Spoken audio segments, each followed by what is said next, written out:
Mamayang hapon na ihahatid sa huling hantungan ng mga labi ng pinaslang na transgender woman na si Jennifer Laude. Himutok ng kanyang pamilya, wag naman daw sanang mabaon din sa hukay ang hustisya. May live report si Isay Reyes. Isay? Ivan, magdamag ngang nagbantay ang ilang kaanak at mga kaibigan nga nito ni Jeffrey Jennifer Laude sa huling gabi ng kanyang burol dito sa Olongapo City. Hindi alintana ang pagod at puyat, hindi umalis sa tabi ng labi ng kanyang anak, si Nanay Julita. Ang bawat minuto kasama ang anak, mahalaga raw sa kanya lalo na't ililibing na ito mamayang 2:00 ng hapon. Mahigit 1 linggo na siyang nakaburol, pero tila raw hirap pa rin silang tanggapin ang sinapit ng anak. Gusto kong isulit yung naiiwan kong kunting oras para sa kanya. Gaganunin niya ako, sabi niya, "Oh, ano ka na, Juling?" Sabi niya sa akin. Tapos, yung bang iirapan akong ganun. Tapos, ano problema? Yan ang madalas hinahanap ko. Yung bawat tawag niya, nandun na kami sa Bisaya.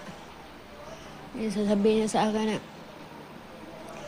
"Bakit ang mangyari? Tandaan mo, mahal na mahal kita." Ang fiancé nitong si Mark Susselbeck halos hindi rin nagpahinga, magdamag. Sa idinaos naman na programa kagabi, sinariwa nila Nanay Julita, Mark at 2 kapatid ni Jennifer ang kanyang mga alaala. Di nila napigilang maging emosyonal.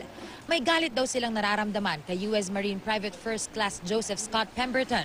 Ayon kay Nanay Julita, kapag daw matutulog siya, pakiramdam niya, siya ang nilulunod. Ipaglalaban daw nila ang sinapit ni Jennifer saan man daw mapunta ang lahat.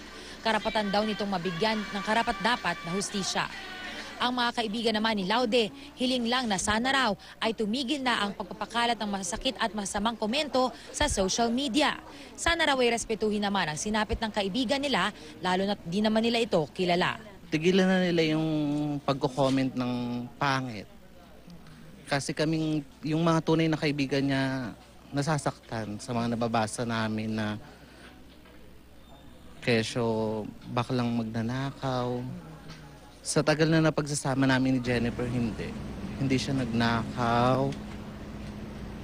Ivan, 2:00 naman ng hapon mamaya ay ihahatid na nga sa kanya ang huling hantungan itong si Jeffrey Jennifer Laude matapos ang gagawing misa para sa kanya, 1:00 naman yan ng hapon. Ivan? Maraming salamat, Isay Reyes.